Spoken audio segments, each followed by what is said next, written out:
ನಮಸ್ಕಾರ. ಟಿವಿ9ನ ವಿಶೇಷ ಸಂದರ್ಶನಕ್ಕೆ ಸ್ವಾಗತ. ನಾನು ಅನುಷಾ ಗೋಪಾಲಕೃಷ್ಣ.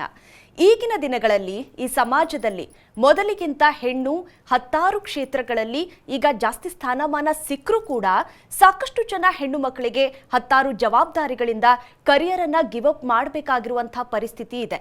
ಅಥವಾ ಕರಿಯರ್ ಅನ್ನೇ ಪ್ರಿಯಾರಿಟಿ ಆಗಿ ತಗೊಂಡು ಆ ಒಂದು ಫ್ರೀಡಮ್ ಹೆಣ್ಣಿಗೆ ಇಲ್ಲದೆ ಬೇರೆ ಜವಾಬ್ದಾರಿಗಳ ಕಡೆನೇ ಗಮನ ಹರಿಸ್ಕೊಂಡು ಹೋಗುವಂತ ಪರಿಸ್ಥಿತಿ ಕೂಡ ಸಾಕಷ್ಟು ಹೆಣ್ಮಕ್ಳಿಗಿದೆ. ಆದರೆ ಹತ್ತಾರು ಹೆಣ್ಣು ಮಕ್ಕಳು ಹತ್ತಾರು ಜವಾಬ್ದಾರಿಗಳನ್ನ ಕೂಡ ನಿಭಾಯಿಸಿ ತಮ್ಮ ಕರಿಯರ್ ಅನ್ನ ಕೂಡ ಕಟ್ಕೊಂಡು ಈ ಸಮಾಜಕ್ಕೆ ಹತ್ತಾರು ಕೊಡುಗೆಗಳನ್ನ ಕೂಡ ಕೊಡ್ತಾ ಇದ್ದಾರೆ. ಅಂಥದ್ದೇ ಒಬ್ಬ ಮಾದರಿ ಹೆಣ್ಣು ಇವತ್ತು ನಮ್ಮ ಜೊತೆ ಇದ್ದಾರೆ. ಇವರು ಶಿಕ್ಷಣ ಕ್ಷೇತ್ರದಲ್ಲಿ ಶಿಕ್ಷಣ ತಜ್ಞೆಯಾಗಿ ಕೃಪಾನಿಧಿ ಅನ್ನುವಂಥ ಒಂದು ಸಂಸ್ಥೆಯನ್ನ ಸ್ಥಾಪಿಸಿ ಜೊತೆಗೆ ಸಮಾಜ ಸೇವಕಿಯಾಗಿ ಕೂಡ ತಮ್ಮ ಕೊಡುಗೆಯನ್ನ ಕೊಟ್ಟು ಈಗ ಕನ್ನಡ ಚಿತ್ರರಂಗಕ್ಕೆ ಪಾದಾರ್ಪಣೆ ಮಾಡ್ತಿರುವಂಥ ಮಿಸಸ್ ಗೀತಾ ನಾಗ್ಪಾಲ್ ಅವರು ಇವತ್ತು ನಮ್ಮ ಜೊತೆ ಇದ್ದಾರೆ. ಬನ್ನಿ ಅವ್ರ ಜೊತೆ ಮಾತಾಡ್ಸೋಣ. ಮೇಡಮ್ ನಮಸ್ತೆ, ಕಾರ್ಯಕ್ರಮಕ್ಕೆ ಸ್ವಾಗತ. Thank you for having me.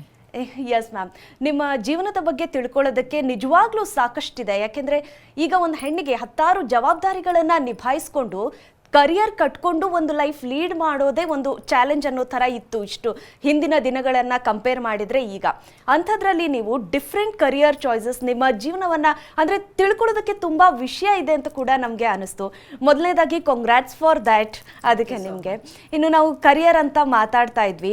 ನೀವು ಶಿಕ್ಷಣ ತಜ್ಞೆ ಆಗಿದ್ದಂಥವ್ರು ಈಗ ಸಿನಿಮಾ ರಂಗಕ್ಕೆ ಪಾದಾರ್ಪಣೆ ಮಾಡ್ತಾ ಇದ್ದೀರಾ. ನೀವು ಮೊದಲನೇದಾಗಿ ಅಥವಾ ನೀವು ಚಿಕ್ಕ ವಯಸ್ಸಲ್ಲಿದ್ದಾಗ ನಿಮ್ಮ ಕರಿಯರ್ ಯಾವ ರೀತಿಯಾಗಿರಬೇಕು ಅನ್ನುವಂಥ ಕಲ್ಪನೆ ನಿಮಗಿತ್ತು? ಹೇಗೆ ಶುರು ಆಯಿತು ನಿಮ್ಮ ಕರಿಯರ್ ಅಂತ ನೀವು ಹೇಳೋದಾದ್ರೆ? ಆ್ಯಕ್ಚುಲಿ ನಾನು 80s ಅಂದರೆ 84ಅಲ್ಲಿ ಆ ಥರ ನನ್ನ ಡಿಗ್ರಿ ಎಲ್ಲ ಕಂಪ್ಲೀಟ್ ಆಗಿದ್ದು. ಏನಂತಂದರೆ ನಮಗಷ್ಟು ಆ ಟೈಮಲ್ಲಿ ಕೆರಿಯರನ್ನು ತುಂಬ ಸ್ಟ್ರಾಂಗ್ ಫೀಲಿಂಗ್ ಇರಲಿಲ್ಲ. ಸುಮ್ಮನೆ ಎಜುಕೇಷನ್ ಆದಮೇಲೆ ಹೋಗ್ತಾ ಇರಬೇಕು ಮುಂದೆ ಅಂತ ಅಂದ್ಬಿಟ್ಟು, ಎಸ್ಪೆಷಲಿ ನಾನು ಆ ರೀತಿ. So it happened to be a education field, and then I started giving my full fledged services to that and contribution to that to bring up that. This is how it happened to me. ನನಗೆ ಆಮೇಲೆ then we were totally involved in the education. ಅದರಲ್ಲೇ ಎಲ್ಲ ಮಾಡಿಕೊಂಡು ಮತ್ತು construction of the campus and everything with it you know and lot of students are there. ಎಲ್ಲ ಥರದಲ್ಲೂ ನಾವು ಶಿಕ್ಷಣದಲ್ಲಿ ಸೇರಿಕೊಂಡು ಮಕ್ಕಳ ಜೊತೆ ಎಲ್ಲ ಒಂದು ಖುಷಿಯಾಗಿ ಇದು ಮಾಡ್ತಿದ್ವಿ. This is just by chance actually happen to me. Then I thought why not profession and passion both can be explored in a nice way ಅಂತ ಒಪ್ಕೊಂಡಿದ್ದು ನಾನು. ಓಕೆ ಮ್ಯಾಮ್, ಈಗ ಸಿನಿಮಾ ಮಾಡೋದಕ್ಕೆ ಅಂದರೆ ಮುಂಚೆ ನಿಮಗೆ ಯೋಚನೆ ಇತ್ತಾ ಅಥವಾ ಮುಂಚೆ ಯಾವ ರೀತಿ ಆದರೂ ಆಫರ್ಸ್ ಬಂದಿತ್ತಾ ಅಥವಾ ನೀವು ಆ್ಯಕ್ಟಿಂಗ್ ಟ್ರೈ ಮಾಡಬಹುದು ನಾನು ಅಂತ ನಿಮಗೆ ಯಾವಾಗಾದರೂ ಅನಿಸಿತ್ತಾ ಮ್ಯಾಮ್? ಮುಂಚೆ yes, when I was very young ಒಬ್ಬರು ಸ್ಪಾಟ್ ಮಾಡಿ ಕೇಳಿದರು ನನ್ನ ಆ್ಯಕ್ಟಿಂಗಿಗೋಸ್ಕರ. ಬಟ್ ನನಗೆ ಅವಾಗ ಕಾನ್ಫಿಡೆನ್ಸು ಇರಲಿಲ್ಲ ಮತ್ತು ನಮ್ಮ ಪೇರೆಂಟ್ಸು ತುಂಬ ಕನ್ಸರ್ವೇಟಿವ್. ಅವ್ರನ್ನ ಕೇಳೋಷ್ಟು ಧೈರ್ಯನೂ ಇರಲಿಲ್ಲ ನನಗೆ. And my life was in a different mode. ಆವಾಗ ನಾನು ಔಟ್ರೈಟ್ಲಿ ನಾನು ರಿಜೆಕ್ಟೇ ಮಾಡಿಬಿಟ್ಟಿದ್ದೆ. It was one of the biggest producer ಕೇಳಿದರು ಆಫ್ ಕರ್ನಾಟಕ ಅವ್ರ ಮಗನ ಜೊತೆ ಪೇರ್ ಮಾಡಲಿಕ್ಕೆ. I don't like to mention the name. But ಆವಾಗ ನನಗೇನು ಇರಲಿಲ್ಲ. ಬಟ್ ಸುಮ್ಮನೆ ಯಾರ ಹತ್ರನೂ ಶೇರ್ ಮಾಡ್ಕೊಂಡಿದ್ದೆ, ಈಗ ಬಂದಿತ್ತು ಬಿಟ್ಬಿಟ್ಟಿದ್ದೆ. But maybe I was too naive at that time. ನನಗೆ ಗೊತ್ತಿರಲಿಲ್ಲ ಯಾವ ಥರ ಹ್ಯಾಂಡಲ್ ಮಾಡೋಕ್ಕೆ ಅಂತ ಕೂಡ ಹೇಳಿದ್ದೆ ನಾನು. But I don't know how the destiny brought me here. And I myself unable to, unleash this and to understand that. But sometimes it happens when you have the strong intent in your mind. Maybe ಅಂತಿದ್ರೆ ಅದಾಗಿರ್ಬೋದು ಆ ರೀತಿ. It must have taken A turn ಅನ್ಸುತ್ತೆ. Okay, ಈಗ educationist ಆಗಿದ್ದಾಗ ನೀವು ನಿಮ್ಮ ಕೃಪಾನಿಧಿ ಸಂಸ್ಥೆ ಬಗ್ಗೆ ಹೇಳೋದಾದರೆ ಮ್ಯಾಮ್, ಯಾವ ರೀತಿ ಶುರು ಆಯಿತು ಮತ್ತು ಅಲ್ಲಿ ಯಾವ ರೀತಿ ನಿಮ್ಮ ಕಾರ್ಯವೈಖರಿ ಇತ್ತು ಮತ್ತು ಯಾವ ರೀತಿಯಾದ ಚಾಲೆಂಜಸ್ ನೀವು ಫೇಸ್ ಮಾಡಬೇಕಾಗಿ ಬಂತು, ಆ ಒಂದು ಜರ್ನಿ ಬಗ್ಗೆ ನೀವು ಮೊದಲನೇದಾಗಿ ಮಾತಾಡೋಣ. ಡೆಫಿನೆಟ್ಲಿ ಚಾಲೆಂಜಸ್ ಅಂತಂದರೆ ಒಂದಂತ ಹೇಳೋಕ್ಕಾಗಲ್ಲ, ದೊಡ್ಡ ಲಿಸ್ಟೇ ಇದೆ ಚಾಲೆಂಜಸ್ಸು. ಯಾಕೆ ಅಂದರೆ we started very Young. I was also just about 23, 22 and a half, when we started the thing. Very young, and my husband also very young, about just 6 years elder to me he is. So ಹಾಗಾಗಿ ನಾವಿಬ್ಬರು we were by trial and error method ಎಲ್ಲ ಕಲ್ತ್ಕೊಂಡಿದ್ದು. To start with we had just one small hall and then one teaching room ಇತ್ತು. Then we had 27 students to start with. So ಆವಾಗ ಎಲ್ಲ ಥರ ಕೆಲಸನೂ ನಾವಿಬ್ಬರೂ ಮಾಡ್ತಿದ್ವಿ. ಅಂದರೆ I never had a thought that ಇದು ಮಾಡಬೇಕು ಇದು ಮಾಡಬಾರ್ದು ಅನ್ನೋ ಒಂದು ನೋ ಬೌಂಡ್ರಿ, ನೋ ಲಿಮಿಟೇಷನ್. ಯಾವ್ದು ನನ್ನ ಪಾಲಿಗೆ ಬರ್ತಾ ಇದೆ ನಾನು ಅದನ್ನೇ ಮಾಡಬೇಕು, ಅದನ್ನೇ ಚೆನ್ನಾಗಿ ಮಾಡಬೇಕು ಅಂತ ಆವಾಗಿಂದನೂ ಮೈಂಡ್ ಸೆಟ್ ನನಗಿತ್ತು. So let it be anything. Those days we had a very limited finance or anything you know. So ಆ ಟೈಮಲ್ಲಿ ನಾನು ಎಲ್ಲ ಥರ ಮಕ್ಕಳಿಗೆ ಹುಷಾರಿಲ್ಲದಿದ್ರೆ ನರ್ಸಾಗಿ ಕೆಲಸ ಮಾಡಿದ್ದೀನಿ. ಅಂದರೆ to take them to hospital and anything. If they are bored so much then I would have taken them to movie also, because they were all from different places, you know. They didn't know they were small. Those days it was like that. And then you know if they are fallen sick or anything, ಇಲ್ಲ ಅಂದರೆ ಮನೆಯಲ್ಲಿ ನಾನು ಅಡುಗೆ ಕೂಡ ಮಾಡಿ ಅವ್ರಿಗೆ ಊಟ ಹಾಕಿದ್ದೀನಿ. ಆ ರೀತಿ ಯಾವ ಥರದ್ದು, even I brought plants and planted in the college myself. ಎಲ್ಲ ಥರನೂ ಇವಾಗ ನಮಗೆ when there is no money you have to do everything, but you have to do with lot of love and affection. ಹೀಗೆ ಹಾಗೆ ಅಂತ ನನಗೆ I never even thought once also that I should feel bad because I am doing something ಅಂತ. ಎಲ್ಲ ಖುಷಿಯಾಗೇ ಮಾಡಿದೆ. But it was a challenge turned out to be a one kind of a you know success ಥರ ಆಗೋಯ್ತು ಅದು.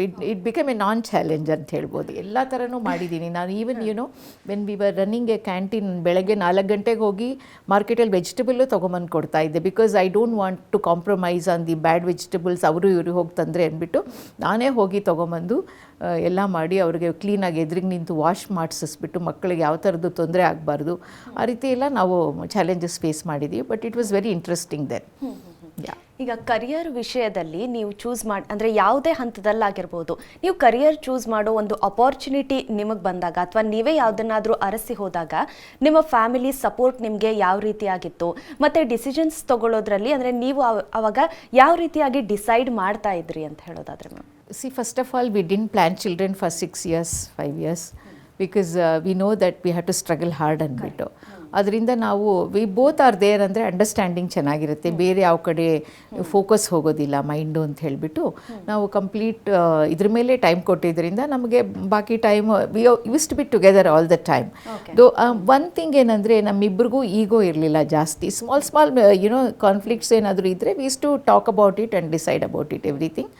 And therefore, because of this collaboration only, beautiful collaboration only, we could do it very well ಅಂತ ಅನಿಸುತ್ತೆ ನಂಗೆ ಆ ಟೈಮಲ್ಲಿ. Because we had no experience, we were had no proper guidance. It's all self trial and error method and self learning ಅಂತ ಹೇಳ್ಬೋದು ನಾವು. ನಿಮಗೆ ತಾಯವ್ವ ಅನ್ನುವಂಥ ಒಂದು ಮೂವಿಲಿ ಲೀಡ್ ರೋಲ್ ಆಗಿ ನೀವು ಮಾಡ್ತಾ ಇದ್ದೀರಾ. ಒಬ್ಬ ಎಜುಕೇಷನಿಸ್ಟ್ ಆಗಿರೋರಿಗೆ ಎಷ್ಟು ದೊಡ್ಡ ರೋಲ್ ಸಿಕ್ಕಿದ್ದು ನಿಜವಾಗ್ಲೂ ಅದು ಮೆಚ್ಚಬೇಕಾದಂಥದ್ದು. ಹೇಗೆ ಬಂತು ನಿಮಗೆ ಈ ಒಂದು ಪಾತ್ರ, ಈ ಒಂದು ಪ್ರಪೋಸಲ್ ಅಂತ ಹೇಳೋದಾದ್ರೆ? ಪದ್ಮಾ ಚಂದ್ರಶೇಖರ್ ಅಂತ ಇದ್ದಾರೆ. ಅವರು ನಂದಿ ಫಿಲ್ಮ್ಸ್ ಅವಾರ್ಡ್ ಪ್ರೆಸಿಡೆಂಟ್. ಅವರು ನನಗೆ ತುಂಬ ಫ್ರೆಂಡು ಆ್ಯಕ್ಚುಲಿ. ಬಹಳ ವರ್ಷದಿಂದ ಸುಮ್ಮನೆ ಜೊತೆಯಾಗಿ ಫ್ರೆಂಡಾಗೇ ಇದ್ವಿ ಒಂಥರ. She is a young friend actually to me. So ತುಂಬ ಫ್ರೆಂಡ್ಸು ಮಾತಾಡ್ತಿದ್ವಿ. Then I had expressed long ago ಹೀಗೆ ಬಂದಿತ್ತು ಮೂವಿ. ನನಗೆ ಯಾಕೋ ಇವಾಗ ಮೂವಿಲಿ ಆ್ಯಕ್ಟ್ ಮಾಡಲಿಕ್ಕೆ ಇಷ್ಟ ಅನಿಸುತ್ತೆ. I have confidence I can act ಅಂತ ಹೇಳಿದ್ದೆ ನಾನು. ಅದು ಕಾಂಟೆಂಟ್ ರೋಲ್ ಅಂದರೆ ತುಂಬ ಇಷ್ಟ. ಯಾಕೆ ಅಂತಂದರೆ ಅದರಲ್ಲಿ ಒಂದು ಒಳ್ಳೆ ಮೆಸೇಜ್ ಇರುತ್ತೆ, ಚೆನ್ನಾಗೂ ಇರುತ್ತೆ ಮಾಡಲಿಕ್ಕೆ ಅಂತ ಹೇಳಿಬಿಟ್ಟು ನಾನು ಎಕ್ಸ್ಪ್ರೆಸ್ ಮಾಡ್ತಾಯಿದ್ದೆ. ಆವಾಗ ಅವ್ರ ಫ್ಯಾಮಿಲಿ ಫ್ರೆಂಡು ಬಾಮಾ ಹರೀಶ್ ಅಂತ ಗೊತ್ತಲ್ಲ ನಿಮಗೆ, ಅವರಿಂದ ಪರಿಚಯ ಆಗಿ ಅವರು ತುಂಬ ಕ್ಲೋಸ್ ಆಗಿದ್ದರು. ಸೊ ಅವ್ರು ಹೇಳಿದ್ರು, ಮೇಡಮ್ ನೀವು ಯಾಕೆ ಮಾಡಬಾರ್ದು, ಇದು ಒಳ್ಳೆ ಕಂಟೆಂಟ್ ಅಂತ ಅಂದ್ಬಿಟ್ಟು ನನಗೆ ಕಾಂಟೆಂಟ್ ಮೂವಿ ಅಂತ ಹೇಳಿ ಎಕ್ಸ್ಪ್ಲೇನ್ ಮಾಡಿದ್ರು. ಸ್ಟೋರಿ ನರೇಷನ್ ಕೊಟ್ಟಾಗ ನಾನು ಸ್ಪಾಟಲ್ಲೇ ಎಸ್ ಅಂದೆ. ತುಂಬ ಚೆನ್ನಾಗಿದೆ ಇದು, ಇನ್ನೂ ಆ ಸ್ಕಿಲ್ಲು ಇರೋ ಅಂಥ ಒಂದು ಆ ಟೈಮಲ್ಲಿರೋ ಲೇಡೀಸ್ ಇದು ಖಂಡಿತ ನನಗೆ ಇದು ಒಂದು ಮೀನಿಂಗ್ ಸ್ಪ್ರೆಡ್ ಮಾಡಲಿಕ್ಕೆ ಇಷ್ಟಪಡ್ತೀನಿ ಅಂತ ಹೇಳಿಬಿಟ್ಟು ನಾನು ಇದನ್ನು ಇದು ಮಾಡಿದೆ, ತಗೊಳ್ಳೋಣ ಅಂತ ಹೇಳಿ. ಓಕೆ, ಈಗ ತಾಯವ್ವ ಸಿನಿಮಾದ ಬಗ್ಗೆ ನೀವು ಹೇಳೋದಾದರೆ ಯಾವ ರೀತಿಯಾಗಿದೆ ಸಿನಿಮಾ, ಮತ್ತು ಇದರಲ್ಲಿ ನೀವು ಯಾವ ಪಾತ್ರವನ್ನು ಮಾಡ್ತಾ ಇದ್ದೀರಾ, ಅದಕ್ಕೆ ಎಷ್ಟು ವೇಟೇಜ್ ಇದೆ, ಮತ್ತು ನಿಮ್ಮ ಪಾತ್ರದ ಬಗ್ಗೆ ನೀವು ಎಕ್ಸ್ಪ್ಲೇನ್ ಮಾಡೋದಾದರೆ ಮ್ಯಾಮ್? ಇನ್ನೂ ಅದು ಟೀಸರ್ ರಿಲೀಸ್ ಆಗಿಲ್ಲ, so I don't want to give complete details about it. But Tayavva is nothing but one kind of a women empowerment ಅಂತ ಹೇಳ್ಬೋದು. ಆಮೇಲೆ ಇದರಲ್ಲಿ ಏನಂತಂದರೆ Tayavva is a name of the movie and I am Tayavva, that much I want to say. There is another lady called Lata who is also in the lead role, parallel ಆಗಿದೆ. So but ಇದು ಏನಂದರೆ ತುಂಬ substance ಇರೋದ್ರಿಂದ they have kept this and they chosen me, ನಿಮಗೆ suit ಆಗುತ್ತಿದ್ದು roll ಅಂತಂದ್ಬಿಟ್ಟು ಇದು ಮಾಡಿದ್ರು. ಮೊದಲ ಬಾರಿ ಆ್ಯಕ್ಟಿಂಗ್ ಮಾಡಿದಂಥ ಎಕ್ಸ್ಪೀರಿಯೆನ್ಸು, ಅಷ್ಟೊಂದು ಕ್ಯಾಮ್ರಾಗಳು, ಎಷ್ಟೊಂದು ಅಂದರೆ ಈಗ ನಾಟಕ ರಂಗದಲ್ಲಿರ್ತಾರೆ, ಅವ್ರಿಗೂ ಸಿನಿಮಾಗೂ ತುಂಬ ಡಿಫ್ರೆನ್ಸ್ ಆಗುತ್ತೆ ಅಂತ ಅವ್ರು ಕೂಡ ಹೇಳ್ತಾ ಇರ್ತಾರೆ. ನೀವು ಫಸ್ಟ್ ಟೈಮ್ ಅಂದರೆ ಆ್ಯಕ್ಟಿಂಗ್ ಅನ್ನ ಚೂಸ್ ಮಾಡಿ ಆ್ಯಕ್ಟ್ ಮಾಡಿರುವಂಥ ಎಕ್ಸ್ಪೀರಿಯೆನ್ಸ್ ಹೇಗಿತ್ತು? ಕಷ್ಟ ಆಯಿತಾ ಅಥವಾ ಬೇಗ ಪಿಕಪ್ ಆದ್ರೆ ಯಾವ ರೀತಿ ಆಗಿತ್ತು? ನನಗೆ actually I am not afraid of camera. ಅದರದ್ದು ಭಯ ಇಲ್ಲ. ಅದು I just treat it as an other device. So ಅದ್ರದ್ದು ಒಂದು ಭಯ ಇಲ್ಲ. ಬಟ್ ಏನಂದರೆ ಅಫ್ಕೋರ್ಸ್ ನೀವು ಹೇಳ್ದಂಗೆ ಇಮೋಷನ್ಸ್ ಕೊಡಬೇಕು, ಕ್ಯಾರೆಕ್ಟ್ರೇ ಆಗಬೇಕು, those things are there. But every day we are acting definitely. But there is nothing to record us ಅಲ್ವಾ. ವೇರಿಯಸ್ ರೋಲ್ಸ್, ಕಾಲೇಜ್ಗೆ ಹೋದರೆ ಒಂದು ರೋಲು, ಮನೆಯಲ್ಲಿ ಮಕ್ಕಳ ಜೊತೆ ಒಂದು ರೋಲು, ಹಸ್ಬೆಂಡ್ ಜೊತೆ ಒಂದು ರೋಲು, ಫ್ರೆಂಡ್ಸ್ ಜೊತೆ ಒಂದು ರೋಲು ಮಾಡ್ತಾನೆ ಇರ್ತೀವಿ. But there is no recording happening. ನಾವು ಆ ರೆಕಾರ್ಡಿಂಗ್ ಆಗ್ತಾ ಇಲ್ಲ ಅಂದ್ಕೊಂಡು ನಾರ್ಮಲಾಗಿ ಮಾಡಿದ್ರೆ I think it's not a fear. ಮಾಡಬಹುದು. ಬಟ್ ಆ ಕ್ಯಾರೆಕ್ಟ್ರಿಗೆ ನಾವು ಇದು ಮಾಡ್ಕೋಬೇಕು ಅಂದರೆ ಸ್ಟೋರಿ ಕೇಳಿ ಸ್ವಲ್ಪ ಆ ರೀತಿ ಹಳ್ಳಿ ಸೊಗಡು ಲ್ಯಾಂಗ್ವೇಜು ಅದನ್ನು ಕಲಿಬೇಕಾಗತ್ತೆ. ಸ್ವಲ್ಪ ಅದನ್ನು ಟ್ರೈನಿಂಗ್ ಎಲ್ಲ ಕೊಟ್ಟರು ನನಗೆ. ಆ ರೀತಿ ಕ್ಯಾರೆಕ್ಟರ್ ಆಗಲಿಕ್ಕೆ ಯಾವ ರೀತಿ ಇಮೋಟ್ ಮಾಡಬೇಕು, ಯಾವ ರೀತಿ ನಡಿಬೇಕು, ಯಾವ ರೀತಿ ಬಟ್ಟೆ ಹಾಕಬೇಕು, ಯಾವ ರೀತಿ ಹೇರ್ ಸ್ಟೈಲ್ ಮಾಡಬೇಕು, ಅದೆಲ್ಲ ಮಾಡಿ ನೋಡಿದಾಗ ನಡೆಯುತ್ತೆ ಈ ಥರ ಇದ್ದರೆ ಅಂತ ಅಂದ್ಬಿಟ್ಟು ಒಂದು ಗೊತ್ತಾದಮೇಲೆ ಸರಿ ಅಂತ ಒಪ್ಪಿಗೆ ಆಯಿತು. ಆ ರೀತಿ ಆಯಿತು. ಈಗ ನಿಮ್ಮ ನಿಜ ಜೀವನಕ್ಕೂ ಮತ್ತು ಈ ತಾಯವ್ವ ಅನ್ನೋವಂಥ ರೋಲ್ ನೀವೇನು ಹೇಳಿದ್ರಿ, ಅವೆರಡಕ್ಕೂ ಏನಾದರೂ ಸಾಮ್ಯತೆ ಇದೆಯಾ? ಅದರಿಂದ ನಿಮಗೆ ಹೆಲ್ಪ್ ಆಯಿತಾ? ಅದ್ರ ಬಗ್ಗೆ ನೀವು ಹೇಳೋದಾದರೆ. ನನಗೆ ಖಂಡಿತ ಹೆಲ್ಪ್ ಆಯಿತು. ಯಾಕೆ ಅಂದರೆ Tayavva role somewhat relatable to me. Because ನನಗೂ ಇನ್ ಅವರ್ ಕಾಲೇಜಲ್ಲಿ ಸ್ಟೂಡೆಂಟ್ಸು ಅಥವಾ ಯಾರಾದರೂ ಸ್ಟಾಫು ಯಾರಾದರೂ ಏನಾದರೂ ಆದರೆ I really do a counselling for them. And then counselling ಮಾಡೋದಾಗಲಿ, ಅವ್ರಿಗೆ ಮೋಟಿವೇಟ್ ಮಾಡೋದಾಗಲಿ, ಅಥವಾ ಅವ್ರಿಗೆ ಯಾವ ರೀತಿ ಡೆಪ್ತ್ ಆಫ್ ದಿ ಲೈಫು ಹೇಗೆ ಇದು ತಿಳುವಳಿಕೆ ಮಾಡೋದು ನನಗೆ ಭಾಳ ಅಭ್ಯಾಸ ಇದೆ. ಮಾಡ್ತಾನೂ ಇರ್ತಿದ್ದೆ ಭಾಳ ವರ್ಷದಿಂದ. ಹಾಗಾಗಿ ಅದು ತುಂಬ ನನಗೆ ಹೆಲ್ಪ್ ಆಯಿತು ಅದರಿಂದ. ಮತ್ತು ನಾನು basically always I speak positive for the children. ಅದರಿಂದ ನನಗೆ ಆ ಕ್ಯಾರೆಕ್ಟರೆಲ್ಲ ಇರೋದರಿಂದ ನನಗೆ ತುಂಬ ಹೆಲ್ಪ್ ಆಯಿತು ಇದರಲ್ಲಿ. I don't entertain any negative thought in me because I don't believe that will take out your energy actually. ಹಾಗಾಗ್ಬಿಟ್ಟು ನನಗೆ I always love to be in a positive mood and positive ಮಾತಾಡೋದು ಆ ರೀತಿ ಇರೋದರಿಂದ ಒಂದು ಇದು ಅದೇ ರೀತಿ ರಿಲೇಟಬಲ್ ಇರೋದರಿಂದ ನಾನು ಹೆಲ್ಪ್ ಆಯಿತು. ನನಗೆ ನನ್ನ ಕ್ಯಾರೆಕ್ಟರ್ ನನಗೆ ಹೆಲ್ಪ್ ಆಯಿತು, ರಿಲೇಟಬಲ್ ಇದೆ. ಅಂದರೆ ವುಮನ್ ಎಂಪವರ್ಮೆಂಟ್ ಬಗ್ಗೆ, ಒಂದು ಹೆಣ್ಣಿಗೆ ಒಂದು ಒಳ್ಳೆ ಮೆಸೇಜ್ ಬಗ್ಗೆ ಈ ಒಂದು ಸಿನಿಮಾ ಇದೆ ಅಂತ ನೀವು ಹೇಳಿದ್ರಿ. ಜನರಲ್ ಆಗಿ ಗೀತಾ ಅವರು ಯಾವ ರೀತಿ ಕಥೆಗಳು ನಿಮಗೆ ಇಷ್ಟ ಆಗುತ್ತೆ ಅಂತ ನೀವು ಹೇಳೋದಾದ್ರೆ?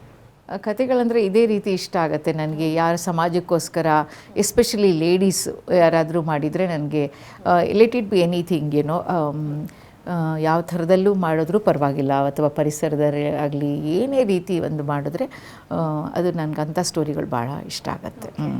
ಸಿನಿಮಾ ರಂಗಕ್ಕೂ ಬರೋಕ್ಕಿಂತ ಮುಂಚೆ ಸಿನಿಮಾದ ಬಗ್ಗೆ ಎಷ್ಟು ಆಸಕ್ತಿ ಇತ್ತು? ಸಿನಿಮಾಗಳನ್ನು ನೋಡ್ತಾ ಇದ್ರಾ?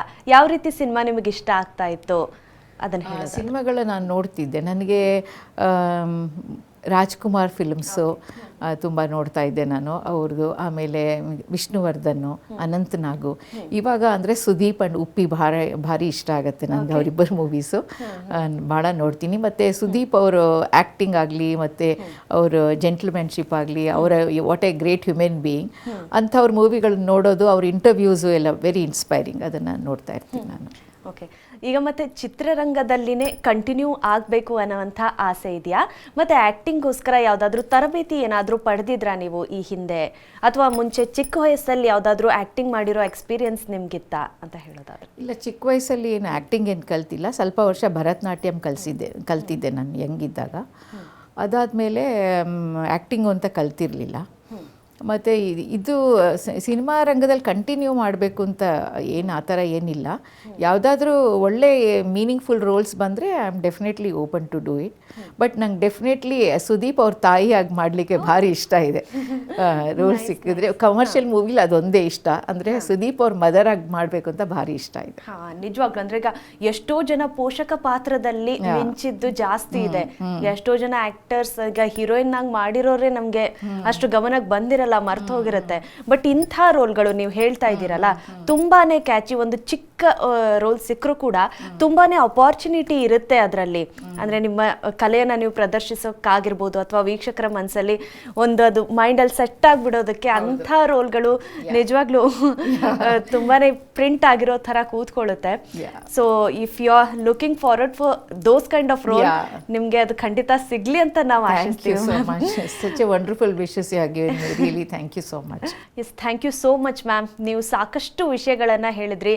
ನಿಜವಾಗ್ಲೂ ನಿಜವಾಗ್ಲೂ ಇನ್ಸ್ಪೈರಿಂಗ್ ಆಗಿದೆ ನಿಮ್ಮ ಈ ಒಂದು ಸ್ಟೋರಿ, ಈ ಒಂದು ಸಾಧನೆ, ಮತ್ತು ನಿಮ್ಮ ಮುಂದೆ ಚಿತ್ರರಂಗದ ಜರ್ನಿಯಲ್ಲಿ ಕೂಡ ನಿಮಗೆ ತುಂಬ ಒಳ್ಳೆಯದಾಗಲಿ ಅಂತ ನಾವು ಆಶಿಸ್ತಾ ಇದ್ದೀವಿ. All the very best for Tayavva ಮತ್ತು ನಿಮ್ಮ ಇಡೀ ಜೀವನಕ್ಕೂ ಕೂಡ. ಧನ್ಯವಾದ ಇಷ್ಟೊತ್ತು ನಮ್ಮ ಜೊತೆ ಮಾತನಾಡಿದ್ದು. Thank you so much Anusha. Really I enjoyed speaking with you. It was a wonderful interview. Thank you. Thank you so much ma'am. Yes, ಇದಾಗಿತ್ತು ಇವತ್ತಿನ ವಿಶೇಷ ಸಂದರ್ಶನ. ಧನ್ಯವಾದ.